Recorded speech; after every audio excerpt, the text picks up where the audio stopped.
மாசில்லா மாசில்லா மனம் வேண்டும் ஏசையா, ஆசை மேல் ஆசையாய் வாஞ்சிக்கிறேன் தாரும் ஐயா. மாசில்லா மாசில்லா மனம் வேண்டும் ஏசையா, வாஞ்சையோடு கெஞ்சுகிறேன் அடியோடு என்னை மாற்றும் ஐயா. மாசில்லா மாசில்லா மனம் வேண்டும் ஏசையா, வாஞ்சையோடு கெஞ்சுகிறேன் அடியோடு என்னை மாற்றும் ஐயா. டியர் ஃப்ரெண்ட்ஸ், அன்பின் வாழ்த்துக்கள். ஆண்டவரும் இரட்சகரும் ஆகிய இயேசு கிறிஸ்துவின் நாமத்திலே உங்களை வாழ்த்துகிறேன். ஆண்டவர் நம்மிடத்திலே விரும்புவது ஒன்றே ஒன்றுதான், அது பரிசுத்தம். அதைத்தான் வேதம் முழுவதும் வலியுறுத்தி கொண்டே இருக்கிறது. பரிசுத்தம் இல்லாமல் ஆண்டவரை தரிசிக்க முடியாது. பரிசுத்தத்தை முதன்மைப்படுத்துகிற ஆண்டவர், பரிசுத்தமாய் வாழ்ந்த ஆண்டவர், பரிசுத்த ஆவியானவரை தந்து நம்மை பலப்படுத்துகிற ஆண்டவர் என்று சொல்லி தூய்மையாய் வாழுகின்ற ஒரு வாழ்வை ஆண்டவர் நம்மிடத்திலிருந்து எதிர்பார்க்கிறார். எண்ணத்திலே தூய்மை வேண்டும், இதயத்தில் தூய்மை வேண்டும், நாம் செய்கின்ற தீர்ப்பிலே கூர்மை வேண்டும், புலன்கள் மேல் வெற்றி வேண்டும், வாழ்வெல்லாம் அவருடைய அழகால் நாம் நிரப்பப்பட வேண்டும். அப்பொழுது நம்மை பார்க்கிற மனிதர்கள் எல்லாம் நம்மிலே இயேசுவை காண வேண்டும். அதற்கு ஒரே வழி, இயேசுவை போல பரிசுத்தமாய் வாழ வேண்டும். அதைத்தான் நாம் கடந்த நாட்களிலே நாம் கற்றுக்கொண்டோம். இயேசு கிறிஸ்து பிதாவை தனக்கு முன்பாக நிறுத்தி அவருடைய சித்தத்தையே நிறைவேற்றிருந்தனாலே பரிசுத்தம் கெடாமல் வாழ்ந்தார் என்பதை பார்க்கிறோம். அவர் பரிசுத்தர், மாம்சத்தோடு பூமியிலே வந்தாலும் அவருக்கு நாம் சந்திக்கிற அதிகமான காரியங்கள், நாம் சந்திக்கிற அதே காரியங்கள் தான் அவரை வீழ்த்துவதற்கு முயற்சி எடுத்தது. ஆனாலும் அவர் அதிலிருந்து தப்பித்துக் கொள்வதற்கு காரணம் முதன்மை இடம் பிதாவானவர் கொடுத்ததான். அப்படி கொடுக்கலைன்னா என்ன ஆகும்னா, தேசத்தை அழிக்கின்ற ஒரு காலத்திற்குள்ளே ஆண்டவர் வருகிறார், பிதா வருகிறார் என்பதைத்தான் செப்பனியாவின் புத்தகத்திலே நாம் தியானிக்கிறோம். இன்றையிலிருந்து செப்பனியாவின் புத்தகத்தை தியானிக்க அழைக்கப்படுகிறோம். அதிலே குறிப்பாக அதனுடைய நோக்கம் என்ன, நோக்கப்பொருள், கீவேர்டு என்னன்னு பார்த்தீங்கன்னா, கர்த்தருடைய நாள் சமீபமாக இருக்கிறது. யோவேல் தீர்க்கதரிசியும் செப்பனியா தீர்க்கதரிசியும் இதை வலியுறுத்துகிறார்கள். 1ஆம் அதிகாரத்திலே 3-4 இடங்களிலே அதான் வருகிறது. செப்பனியா 1:7 கர்த்தருடைய நாள் சமீபமாய் இருக்கிறது, யாகத்தின் நாளிலே நான் கூட்டுவேன், விருந்தாளிகளை அழைப்பேன் என்று என்கிற ஆண்டவர். 14வது வசனத்திலே கர்த்தருடைய பெரிய நாள் சமீபமாய் இருக்கிறது. 15வது வசனத்திலே கர்த்தருடைய நாள் உக்கிரத்தின் நாளாக இருக்கும், இக்கட்டும் இடுக்கமான நாளாக இருக்கும், அழிவும் பாழ்கடிக்குமான நாளாக இருக்கும், இருளும் அந்தகாரமான நாள், மப்பும் மந்தாரமான நாளாக இருக்கும் என்று யாருக்கு சொல்கிறார் என்றால், ஆண்டவர் பிரியம் செய்யாதவர்களுக்கு அந்த நாள் ஒரு உக்கிரமான நாளாக இருக்கும். அப்போ ஆண்டவருடைய பிரியம் செய்கிறவர்களுக்கு அந்த நாள் மகிழ்ச்சியின் நாளாக இருக்கும் என்பதையும் கற்றுத்தருகிறார். இந்த செப்பனியா தீர்க்கதரிசி யாருடைய காலத்திலே வாழ்ந்தார் என்று சொல்லி பார்க்கும் பொழுது, யூதாவை ஆண்ட யோசியா ராஜாவின் காலத்திலே அவர் ஆட்சி புரிந்தார் என்று சொல்லி பார்க்கிறோம்.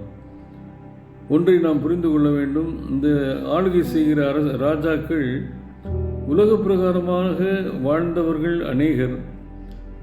ஆண்டவரை விட்டு விக்கிரகங்களுக்கு முதன்மை இடம் கொடுத்து தங்களுடைய வாழ்க்கை காலங்களை கழித்தவர்களும் உண்டு. கர்த்தருடைய பயமே இல்லாதபடி, கர்த்தருக்கு பயப்படாமல் தங்களுடைய சுயசித்தம் வாழ்ந்து கடந்தவர்களும் உண்டு. ஆனால் அவர்கள் உலக பிரகாரமாக நல்லா தான் வாழ்ந்தார்கள். யோசியா தீர்க்கதரிசியினுடைய தகப்பனார் ஆமோனுடைய தகப்பனார் மனசேயுடைய தகப்பனார் எசேக்கியா ராஜா. எசேக்கியா ராஜா ஆண்டவருக்கு பிரியம் செய்தார், ஆண்ட பலிபீடங்கள் எல்லாம் தகர்த்தெறிந்தார் என்பதை நாம் வாசிக்கிறோம். அவர் ஆண்ட காலம் யூதாவை ஆண்ட காலம் 29 வருஷம்தான். ஆனால் எசேக்கியா ராஜாவுடைய மகனாகிய மனாசே ஆண்ட காலம் பார்த்திங்கன்னா 55 ஆண்டு காலம் வாழ்ந்திருக்கு. அவனுடைய பீரியடில் செய்யாத ஆண்டவருக்கு பிரியமில்லாத காரியங்கள் ஏராளமானத்தை செய்தார் என்று சொல்லி 2 நாளாம் 33ஆம் அதிகாரத்திலே வாசிக்கிறோம். தன் தகப்பன் தகர்த்து போட்ட மேடைகளை திரும்ப கட்டினான். வானத்தின் சேனைகளை பணிந்து கொள்வதற்கு அதற்கு ஆலயத்தை கட்டினான். குமாரர்களை தீமிதிக்க பண்ணினான். இப்படி அந்த 33ஆம் அதிகாரம், அதாவது 2 நாளாம் 33ஆம் அதிகாரத்தில் ஆண்டவருக்கு எது இருக்கிறாரோ அதை பூரா அவன் செய்தான். ஆனால் அவன் ஆட்சி காலத்தை பார்த்தீங்கன்னா ஆண்டவருக்கு பிரியம் செய்த எசேக்கியா ராஜா 29 வருஷம் தான் ஆட்சி செய்தார். ஆனால் இவனும் அந்த 2 நாளாம் 33ஆம் அதிகாரம் 1வது வசனத்தில் 55 வருஷம் எருசலேமை அரசாண்டான் என்று சொல்லி வேதத்தில் வாசிக்கிறோம். இவருக்கு பின்பாக வந்த ஆமோனும் ஆண்டவர் பிரியம் செய்யலை. ஆனால் ஆமோனுடைய குமாரனாய் யோசியா ஆண்டவர் பிரியம் செய்வதற்கு அவன் தன்னை அர்ப்பணித்தான். ஆனால் அதிக காலம் வாழலை. அவன் 31 வருஷம் அரசாண்டான் என்று சொல்லி பார்க்கிறோம். இந்த யோசியா ராஜாவின் காலத்தில் தான் இந்த செப்பனியா ஆண்டவருடைய வார்த்தையை சொல்கிறார். ஏனென்றால் சீரழிந்து போயிருந்த யூதா தேசம் எருசலேம் ஆண்டவருடைய கண்களிலே தீமையாக காணப்பட்டது. அதனால தான் இந்த செப்பனியாவின் புத்தகத்தில் எடுத்தோடனே பார்த்தீங்கன்னா என்ன சொல்கிறாரு, தேசத்தில் உண்டானதையெல்லாம் முற்றிலும் வாரிக்கொள்வேன் என்று கர்த்தர் சொல்லுகிறார். அப்போ ஆதாம் ஏவாள் ஆண்டவருடைய சித்தத்தின்படி செய்வதற்கு அழைக்கப்பட்டாங்க 2 பேர். ஆனால் அவர்கள் ஆண்டவருடைய சித்தத்துக்கு கீழ்ப்படியலை. விளைவு ஏதேன் தோட்டத்தை விட்டு துரத்தப்பட்ட அவர்கள் ரொம்ப ஏழ்மையாக வாழ்ந்தாங்களான்னு பார்த்தீங்கன்னா இல்லை. ஆவிக்குரிய வாழ்க்கையிலேருந்து ஆண்டவரை விட்டு பிரிந்து போனார்களே ஒழிய உலக பிரகாரமாக நல்ல செல்வ செழிப்போடு தான் வாழ்ந்தாங்க. இன்றைக்கு நானும் நீங்களும் புறமதத்து மக்கள் இல்லை என்றால் ஆண்டவருக்கு பிரியம் செய்யாதவர்கள் உயர்ந்த பதவியில் இருக்கலாம், உயர்ந்த அதிகாரத்தில் இருக்கலாம், நல்ல செல்வந்தர்களாக இருக்கலாம். அது நம்முடைய ஆண்டவர் கொடுத்த ஆசீர்வாதம்னு சொல்லி நினச்சிடக்கூடாது. அப்படி நினச்சோம்னா தவறாக இருக்கும். ஏனென்றால் புறமதத்து மக்கள் பார்த்திங்கன்னா மிகுந்த உயரத்தில் இருக்கிறாங்க, செல்வத்தில் கொழித்திருக்கிறாங்க, எல்லா வசதி வாய்ப்புகளோடு இருக்கிறாங்க, உயர்ந்த பதவியில் இருக்கிறாங்க, அதிகாரத்தில் இருக்கிறாங்க. அதனால் உலக பிரகாரம் அடையாளத்தை வைத்து கொண்டு நம்ம என்ன பண்ணக்கூடாது, ஆண்டவர் அவர்களோடு இருக்கிறார் என்று சொல்லிடக்கூடாது. இங்கு எப்படி எசேக்கியா 29 வருஷம் தான் ஆண்டார். ஆனால் அவனுடைய குமாரன் மனாசே ஆண்டவருக்கு சுத்தமாக பிரியமில்லாத செய்தான். 55 ஆண்டுகள் ஆண்டான். அவன் ஆண்ட காலத்தை வைத்து அவன் ஆண்டவரை ஆசீர்வதிக்கப்பட்டான்னு சொல்லக்கூடாது. அதனால் நம்முடைய பணி இத்தனை வருஷம் இருக்கேன், அத்தனை வருஷம் இருக்கேன் ஒரு இடத்துல அப்படின்னு சொல்லி பெருமை பேசுவதற்கு வாய்ப்பில்லை. கர்த்தருடைய நாள் சமீபமாக இருக்கிறதுனாலே நம்முடைய உலக பிரகாரம் ஆசீர்வாதத்தை வைத்து மற்றவர்களை அளவிடாமல் நம்மை நாமே ஆராய்ந்து பார்க்காமல் உன்னதருடைய அடையாளத்தை வைத்துதான் ஆசீர்வாதங்களை நாம் கணக்கிட வேண்டும். அதனால் உலக பிரகாரமான வளர்ச்சி, உலக பிரகாரமான செல்வம், பதவி, அதிகாரம் இதை வச்சு ஒருத்தரை மதிப்பிடக்கூடாது.